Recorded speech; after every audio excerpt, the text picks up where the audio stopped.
Hello, ladies and gentlemen. I am Screen Scene Guru. If you guys have followed me on TikTok or YouTube for any amount of time, I've had a page up for about 1.5 years now, and I want to come at you with a new video.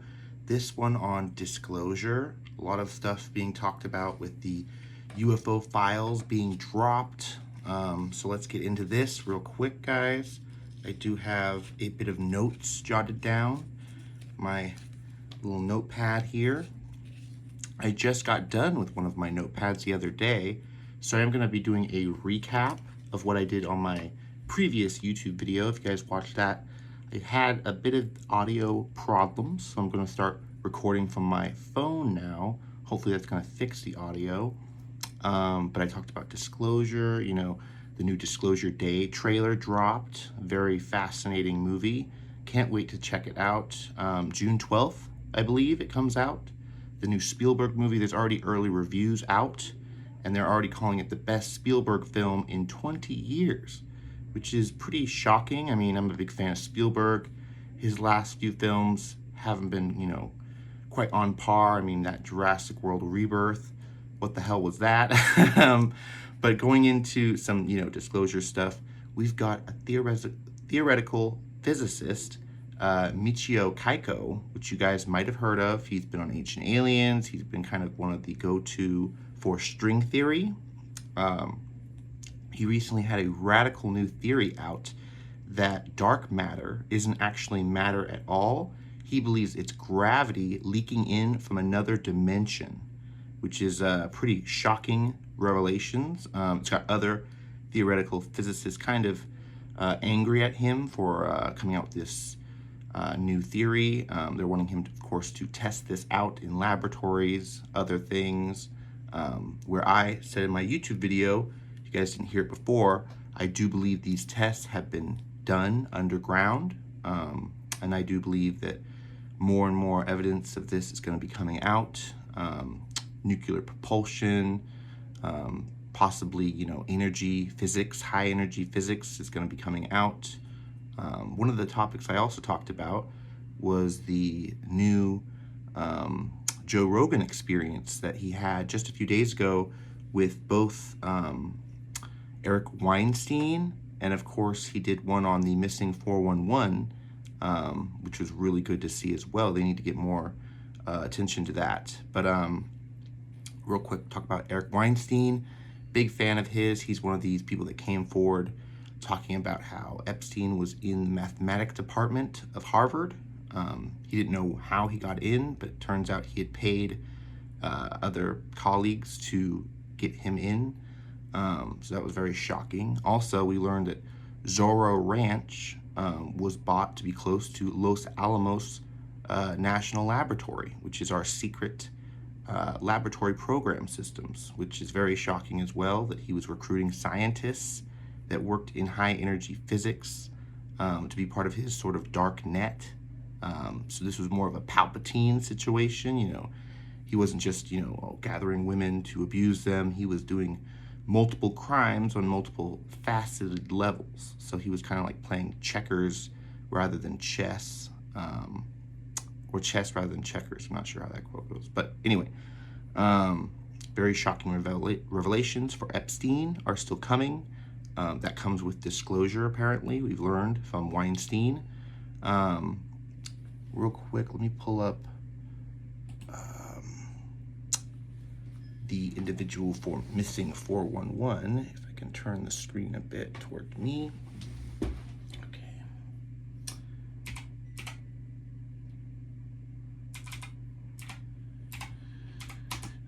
Let's see, 411. I believe it's Dave Pilatus, but I want to make sure. So let me go into my... Yes, Dave Pilatus was on the Joe Rogan experience just a few days ago, which I thought was pretty cool. Good to have him on as a host to just talk about the topic of missing people in national parks. Now he's going into the German bloodline of how people that are more closely connected to Germans are going missing. I think that's heavily connected to the fact that Germans were able to get off planet at the end of World War II. Apparently they had an alliance with the reptilians, which we now know are one of the 4 species the government has confirmed to say they do exist, and they've retrieved technology and bodies even from them. We know about the Greys, the Nordics apparently now, the insectoids, and the reptilians. But many more on these special access programs have talked about there are many more technologies and species to discuss, but they're just waiting for, I guess, approval to talk about it. So that's very interesting as well. So what do you guys think about this disclosure topic going on? I know it's really shocking for religious people and people that aren't ready for it. I've been on it for the last 10 years. But real quick, I do want to go into some current notes. So be sure to like, subscribe, follow the channel for all the good details in movie news, games, comic books. I'm doing right now my coverage of Iron Fist, which is pretty cool. It's the first Iron Fist comic I've cracked open. The Trial of the Seven Masters, which is pretty dope. So if you guys are into that stuff, be sure to stay tuned for the channel. But there's a rumor that General Neil McCasland, the individual that ran the Air Force Space Division, he was part of space acquisition and essentially just the top laboratory scientist for the Air Force, went missing back in February. Now more details are coming out saying that his colleagues knew he was having mental decline. Now this was a rumor that came out when he first went missing, and then it was kind of shuttled away. The police ended up saying there was no evidence of him having cognitive impairment, but now it's been a few months, a bit of time, and his colleagues are saying he had testing done in the early months of the year, January I'm guessing, before he disappeared, and they're saying he was failing his cognitive tests, and he was upset about it, and this was just before he went missing. So that's now out, that's been revealed. And then, let's see, Fatemeh, foreign operations, monitoring female beings. So that's really interesting. There's a new, I guess, program that came out recently, Fatemeh, foreign operations for Martian female cross-hybrid program. So a lot of this stuff is kind of on the fringe side, but a lot more people are coming out and saying that there is hybrid programs. There are bloodlines that are different. So that's interesting. Real quick, in the TV side of things, guys, they are doing a Shang-Chi spin-off series. This is like 5 years after the events of Shang-Chi, the movie. Apparently they're still going to do, I'm thinking it's like going to be a 10 Ring series about the sister, but I'm not exactly sure. It could be about something else, I'm guessing, but they're just saying a Shang-Chi spin-off, and there's no confirmation whether or not this will be done by Destin Daniel Cretton, who just did Wonder Man, which I still haven't seen, and he did, or is producing, he's directing the new Spider-Man Brand New Day, which I'm very much looking forward to in July. But Destin Daniel Cretton, I haven't heard any news on Shang-Chi 2. Maybe this spin-off series is our first inkling of news. Sebastian Stan at Cannes Film Festival said that he addressed being both in DC and Marvel now, and he said he loves the character of Bucky Barnes. He actually, I guess, talked to reporters on the red carpet about why he didn't take on the mantle of Captain America. He said, "Oh, it was such a great ride being the Winter Soldier, then Bucky Barnes." And he said, when I heard of Anthony Mackie, who plays our current Captain America, getting the shield in Endgame, I thought, wow, what a great idea. So he straight up approved of Marvel, the Russo brothers, Kevin Feige, passing on the shield to Sam, which happens in the comics, but a lot of people were upset about, I guess. But Sebastian Stan approved it. Then we got the president apparently is approving this executive order. I talked about it in my YouTube channel. But this executive order, I'll real quickly go through it. 3 things, 3 topics. And you might be able to see this on the news as well. Other people much more versed in the topic, talking about this, government officials. but apparently he wants to resolve any NDAs, non-disclosure agreements, scientists or any personnel has signed with these programs, absolve the NDAs, allow them to come forward and speak. The second part of this whole executive order would allow immunity from crimes. I'm not sure if I agree with this. I think some people need to be held accountable, but he's offering immunity for certain individuals in special circumstances. We don't know what that is yet, but the third thing about this executive order was that he would officially make it a crime to withhold documents. Any physical evidence, so craft, technology, bodies, they have to be out in the open, which we've never seen that before in the government. So it's a big, major step towards the path of disclosure. But this executive order, a lot of people are speculating, will it happen? Will it not? We're all expecting this month, June, about to begin. But yeah, very interesting stuff. They are also saying it could be a psyop, a way to confuse the general public. I'm also curious about that. Corruption could be at play. A lot of corruption analysts are looking into this story, wondering why the UFO files are coming out now, in a time where, you know, the president might be having a trouble in the midterms or other things are happening. People are now coming out to say Stephen Greer was right. So that's a big topic I talked about in my YouTube channel. Stephen Greer, he's tried to come out with disclosure things since the 90s. He came out with the press club meetings about people that worked on these programs. Unfortunately, that wasn't covered very much. I felt like that was kind of buried away in the midst of news, because literally a week after that press club meeting he had with whistleblowers about these programs, they worked at nuclear facilities, they saw craft, then 9/11 happened, and everybody forgot that they just had these whistleblowers come out. We were immediately introduced into a world war, or a major war, not a world war, but still. More theories on what happened around Stephen Greer's team. Apparently, a whistleblower, government officials come out recently, said their whole team was studying free energy, 0-point energy, and they were exposed to an aggressive form of cancer.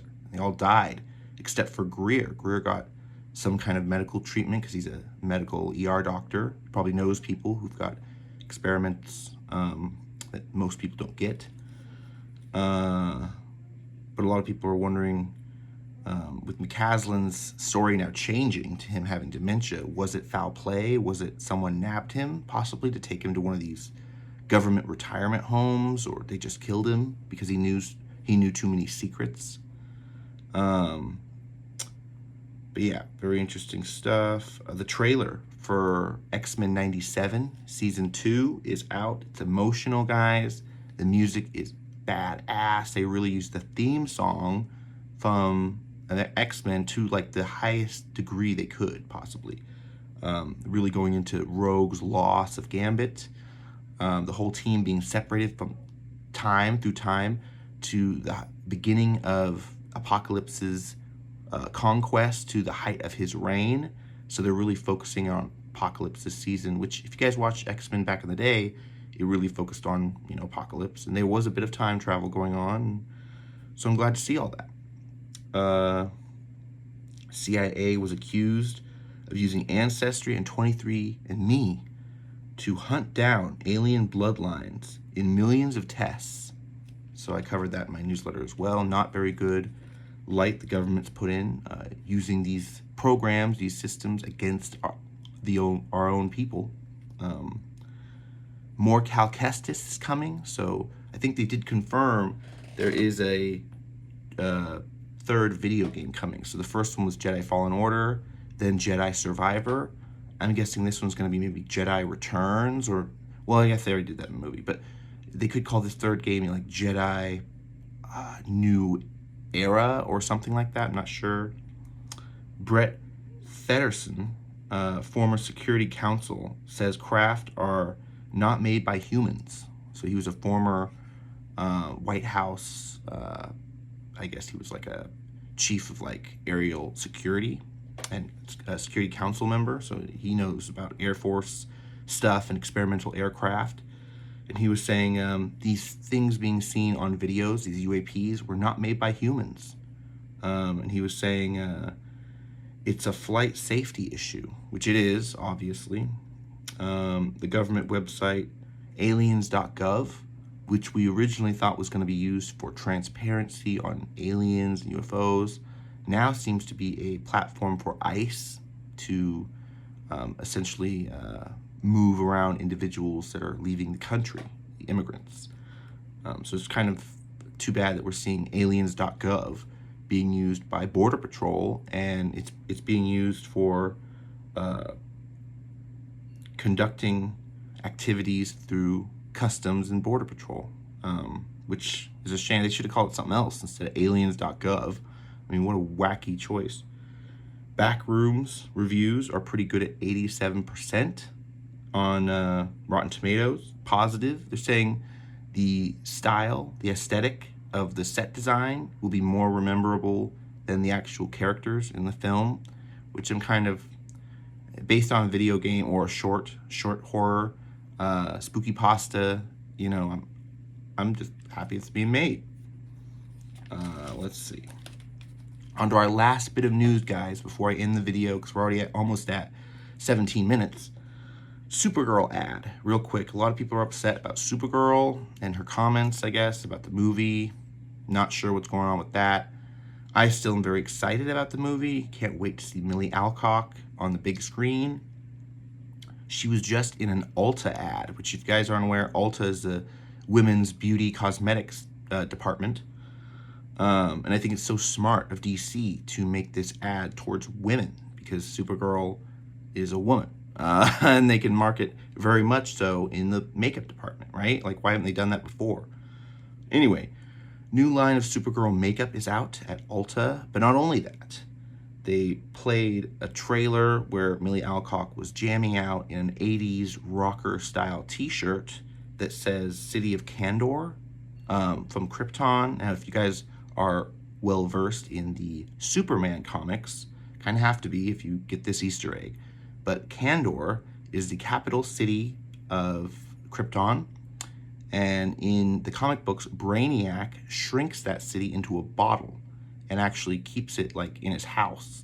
And in the comic books, Superman saves the people of Kandor. He doesn't grow the city, but he lets them out of the bottle and tries to help the Kryptonians. There's a whole city down there that's still alive. It survived the destruction of Krypton, just like how we see in Supergirl, her Fargo, I guess they're calling it, her city, broke off of Krypton and lived for a little bit, I guess, until her people died out due to resource loss or whatever they're going to say in the movie. But really cool, they did a Kandor Easter egg on a t-shirt, and it even looks like a city in a glass jar, you know, which is pretty fun. And I'm pretty sure Warner Brothers had like a celebration a few weeks back where when you went to the lot, Warner Brothers lot, they even had a Kandor like mini city in a bottle you could play with. You can turn the lights on and stuff. So really cool they're doing that Easter egg towards Brainiac, because Brainiac puts Kandor in the bottle. And they're setting up a lot of stuff for Man of Tomorrow, because we know Supergirl is going to play a major role in Man of Tomorrow. Hopefully, you know, I don't mind if we get a Brainiac teaser at the end of Supergirl, setting it up, but I don't know if it'll happen. Or if, you know, Supergirl finds Kandor. That would be kind of cool, too, to know that she's not the last of her people. Her and her cousin aren't the last of the Kryptonians. Because they always say that in the comic books. Superman's the last son of Krypton, and Supergirl's the last daughter of Krypton. But in the comic books, you actually run across a lot of Kryptonians, whether they're clones, or they've been trapped in the Phantom Zone, or some other weird befuddled situation befuddled them. There's a lot more of them out there. All right, we got Simon Kinberg is apparently set to do a new Star Wars trilogy, guys. This is episode 10, 11, and 12. Really hoping this is going to do well for Star Wars, considering the last trilogy didn't do that great. 10, 11, 12, I'm wondering what the hell the story could be. I mean, are we building a new Jedi Order? What is that like? And NASA unveiled its plan to spend $20 billion, okay, to build a moon base functional by 2032. You guys can check this out on the news. They're now coming out with it to the public. I believe there's already an established base. It's been there since the late 50s, early 60s. You guys can look into this in ufology. There's many reports of craft, speeders, flying towards the moon and landing and docking. So yeah, very interesting that they're now unveiling to the public. They plan on spending $20 billion and having a moon base for astronauts to live on by 2032. And they're talking about sending out robots this year to start building like the foundations for some of these structures. So that's very interesting, very for all mankind. If you guys are watching that, it's basically they're duplicating the story, just we're a few decades behind. House of the Dragon also dropped its third trailer, best trailer yet, I would say. A lot of dragons, a lot of action on the water. Of course, we're getting the battle sequence we wanted in season 2 that was cut from us because this season was cut 2 episodes. It used to be 8 episodes, and then it was only 7, so technically they cut like 1. But we were supposed to get a big battle sequence on the water with boats, dragons. Now they're doing it up for season 3. And I believe they have been renewed for season 4 on HBO Max as well, which is very good. But that's all the news I got that's fit to print for today. So I want to thank you guys, ladies and gentlemen, for sticking with it through my channel update. What did you think of the Disclosure Day trailer? Have you checked it out yet? Are you concerned with the timeline of this executive order coming out around the same time of all these people saying we're not alone in the universe? Spielberg says it. A lot of government whistleblowers are saying it. I happen to believe in ancient astronaut theory that humanity has never been alone. We've been with these beings since the beginning. They've been helping us, so I don't think they're a threat. But let me know your thoughts down below. Like I said, like, comment, subscribe, share the video if you like. Have a good day. I'll see you in my next video. Bye-bye.